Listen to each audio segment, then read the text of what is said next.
The next fantasy story that I want to read you is about another magical creature, my favorite magical creature, because I love unicorns, but my favorite is a dragon.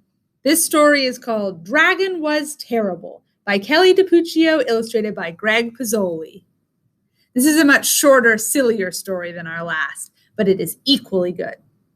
Dragon was terrible.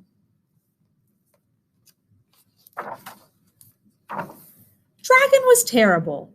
Naturally, dragons have a bit of terrible in them because they're dragons after all. But this dragon here, super terrible. He stomped on flowers. He played tricks on the guards. And he spit on cupcakes. Who does that? Dragon, that's who. That's not all. He scribbled in books. He threw sand, and he took candy from baby unicorns. Honestly, that's terrible. The king had had enough. Enough, he said, and he posted this sign: Brave knights, whoever shall tame the terrible dragon shall be rewarded with a gift. It shall be a nice gift. Ye shall like it. His Royal Majesty, the King. Dragon was here. Knights lined up to show off their dragon taming skills. They all failed, miserably. And Dragon just grew more terrible. He chased fuzzy yellow ducklings around the moat. He TP'd the castle. And he burned every last royal marshmallow to a blackened crisp. Do you know what it means if he TP'd the castle? He threw toilet paper all over it.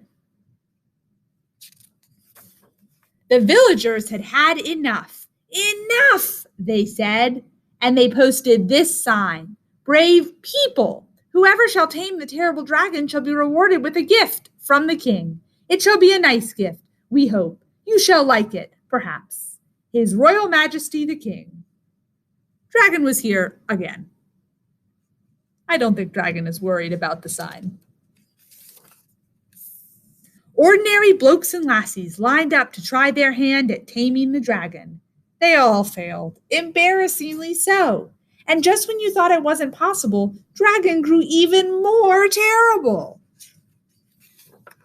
He popped birthday balloons, he drew funny faces on the drawbridge, and he burped in church, loudly. Honestly, that's terrible and rude.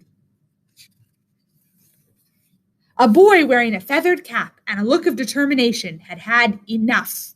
Only he didn't say enough like you thought he would. Instead, he sketched a story.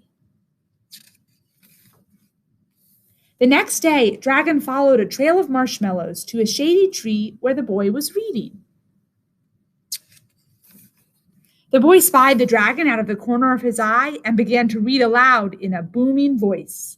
And then the brave dragon swooped in to save the princess, he said. Dragon stopped in his tracks.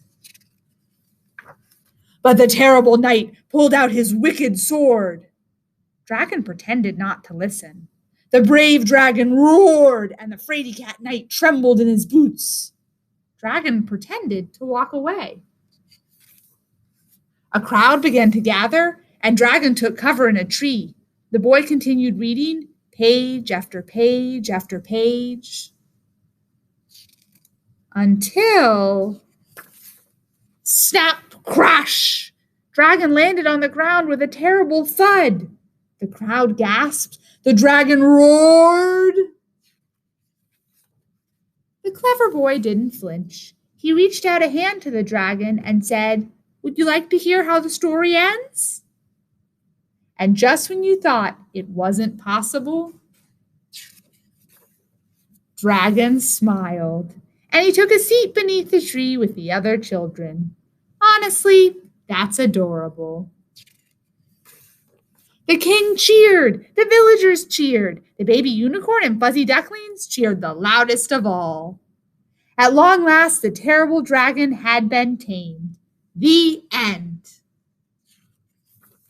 Hey, wait, what about the reward? Oh yes, that. The gift was a new friend, a nice dragon, of course. The end, for real.